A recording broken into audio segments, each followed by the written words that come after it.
Трета част. Гримирам се с бомбони. Първа част, първи сезон на Гримирам се с бомбони. И трета част с грима ми. Като гледате, съм стигнала до оранжево. И мисля да сложа оранжева пудра. И с това ще направя ето тази, ако се чудите. Така че да не сега бя времето, ще спра.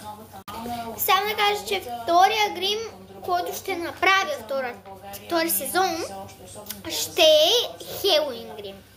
Така че хайде да си избираме. Но въпреки това, което се вижда във всички статистики на Евробарометър... Зелено пъса! Пъса зелено! Виждате, ще се зелено. Както виждаме в Хърватска, обществената подкрепа за Евро доста повече нараства. Леко ще сложа държавата. По отношение на следното, аз слушах днес какво каза и Димитър Радев, шефът на Българска народна банка, и Кристин Лагард.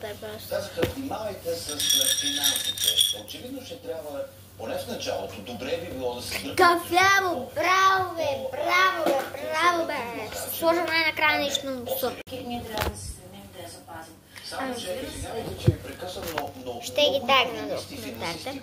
Айде да тръгнем. Не, зелените повече ги махам, защото хора не са, няма какво да се сложа зелено. Изтеглих едно зелено, другите ги махам. Зелено реших какво ще е. Обаче за другите рундове, които ще правя, не. Зелено ще си сложа.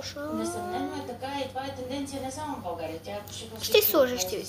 Сложих си малко на очите. Но няма да прекаляваме. Останаха ни на 2, 3, 4, 5, 6, 7, 8 мумонки. После почваме Хелоуин грима. Защото ние трябва да си изпълним всички тези критерии. Но с годините ние имаме доста... Синьо, сега ще реша. Хора и сините ги махам, защото няма по-друго хора да сложа наистина. На тристранния съвет, консултациите, които трябва да се направят с всички заинтересовани в парламента, въпросът е ние да имаме разумен бюджет, така че добре, да се вместим в критериите, без това обаче по никакъв начин да нарушава част от необходимостта да има достатъчно социални разходи, достатъчно инвестиции, така че икономиката да не работи. Моят съвет би бил да бъдем диалогични и да се вслушваме в конкретни предложения, които експертите могат да дадат от различните групи. Утре предстои тристранен съвет, така че се надяваме да бъдат чути, защото... От 60 дни ще продължим този разговор. Служих си малко още много неща, които да дадат някаква висока много неща, така че да не забравяме. Вършен! Няма и ако искате ми вярвайте, няма в купичка.